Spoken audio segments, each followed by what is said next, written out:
नमस्कार, मी स्वरूपात किचनमध्ये तुमच्या सर्वांचं खूप मनापासून स्वागत करते। तर आज मी बनवते ढाबा स्टाईल चिकन टिक्का मसाला। आता ढाब्यावरची चव जर पाहिजे असेल तर चिकन टिक्काच्या भरपूर काय स्टेप्स आहेत, तर त्या तुम्हाला सर्व घरी फॉलो कराव्या लागतात। तर या रेसिपीमध्ये अशा मी संपूर्ण स्टेप्स ज्या आहेत त्या सर्व स्टेप्स मी सांगितलेल्या आहेत। त्यामुळे तुम्ही हा व्हिडिओ शेवटपर्यंत बघा, म्हणजे तुम्हाला प्रॉपर ढाब्यासारखी चव आहे ना ती तुम्हाला घरच्या घरी मिळेल आणि त्या सर्व स्टेप्स फॉलो करा। तर चला, वेळ न वाया घालवता पटकन रेसिपीला सुरुवात करूया। आता इथे मी अर्धा किलो चिकन स्वच्छ धुवून घेतलेलं आहे। आता तुम्ही चिकन तुमच्या आवडीनुसार घेऊ शकता, म्हणजे हाडाशिवाय किंवा हाडाचं चिकन दोन्हीही चालेल, इथे कुठलंही चिकन घेतलं तरी चालेल। आता आपल्याला चिकनला मॅरिनेशन करून घ्यायचं, त्याकरता इथे मी घेतले थोडंसं दही, थोडीशी आलं लसूणची पेस्ट, त्याचबरोबर थोडासा गरम मसाला, काळी मिरी पावडर, हळद, काश्मीरी पावडर, चवीपुरतं मीठ, लिंबाचा रस आणि त्याचबरोबर राईचं तेल आणि सगळ्यात महत्त्वाचा जिन्नस ते म्हणजे कसुरी मेथी। आता कसुरी मेथी तुम्ही इथे डायरेक्ट घातली तरी चालेल, नाहीतर हातावर चोळून घेतली तरी चालेल। आता हे सर्व जिन्नस आपल्याला चिकन बरोबर छान असे मस्त एकजीव करून घ्यायचे। हे बघा, अशा प्रकारे सर्व जिन्नस एकजीव झाले पाहिजे। आता हे आपल्याला 1 ते 1.5 तास साईडला ठेवून द्यायचे। तर हे बघा, आपलं मॅरिनेशन तयार झालेलं आहे। आता इथे मी कढई घेतलेली आहे। कढईमध्ये आपल्याला तेल नाही घालायचे, कढई अशीच तापवून घ्यायची आणि त्याच्यामध्येच आपल्याला हे सगळे जे पीस आहेत ना चिकनचे, हे सर्व असे ना मस्त छान फ्राय करून घ्यायचे। आता ह्याच्यामध्ये आपण तेल घातलेलं होतं, त्यामुळे ह्याला ऑलरेडी तेल सुटतं, त्यामुळे आपल्याला इथे अजून तेल घालायची गरज नाहीये। तर हे बघा, आपले सगळे पीसेस जे आहेत ते व्यवस्थित एका साइडने फ्राय झालेले आहेत आणि मस्त त्याला मसाला छान असा कोट झालेला आहे, तुम्ही बघू शकता। त्यानंतर आता इथे मी एक जाळी घेतलेली आहे, जाळीवरती सर्व पीसेस आहेत ना ते असे मस्त ठेवून त्याला एक असं ना मस्त चटका देऊन घेते, म्हणजे आपला टिक्का मसाला जो आहे ना तो मस्त त्याला असा एक फ्लेवर येईल।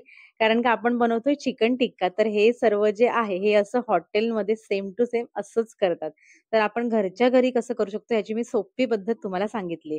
त्यानंतर इथे मी कढई घेतली, कढईमध्ये ना तेल टाकून घ्यायचे। तेल थोडंसं जास्तच घालायचंय, कारण का टिक्क्याला थोडंसं तेल जास्तच लागतं। त्यामध्ये आपल्याला थोडेसे खडे मसाले घालून घ्यायचे, त्याचबरोबर इथे मी बारीक चिरलेला कांदा घालून घेतलाय आणि आता कांदा आपल्याला व्यवस्थित छान मस्त गुलाबी होईपर्यंत परतवून घ्यायचंय।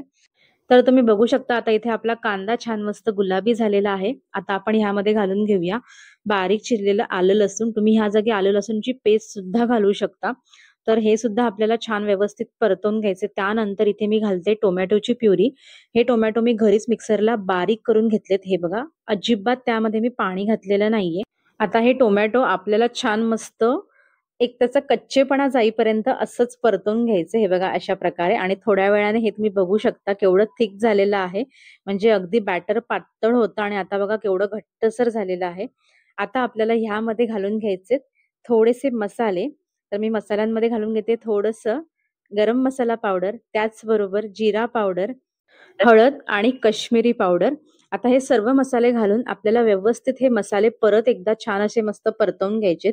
मसाले सुद्धा परतवणं खूप गरजेचं आहे, ते कच्चे राहिले नाही पाहिजे, नाहीतर त्यातला फ्लेवर जो आहे ना तो बाहेर येत नाही आणि आपल्या मसाला किंवा ग्रेव्ही जे पण असेल त्याला चव व्यवस्थित येत नाही। तर हे बघा, 1 मिनिटाकरता मी मसाले असे स्लो गॅसवरती परतवून घेते। तुम्ही बघू शकता कलर केवढा छान आलेला आहे आपल्या मसाल्याला।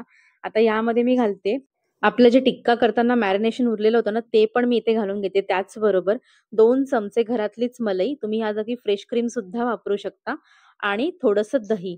आता हे सर्व घालून आपल्याला परत एकदा ग्रेव्ही आहे ना अशी छान मस्त मिक्स करून घ्यायची आणि व्यवस्थित फ्लेवर बाहेर येईपर्यंत असंच कंटिन्यू परतवत राहायचंय। तुम्हाला बघा आता ग्रेव्ही जरा पांढरट अशी वाटत असेल, पण नंतर तुम्ही बघू शकता याचा कलर आहे ना एकदम छान निघून येतो। हे बघा, मी तुम्हाला झूम करून दाखवते, आपली ग्रेव्ही केवढी अशी मस्त हॉटेल स्टाईल झालेली आहे।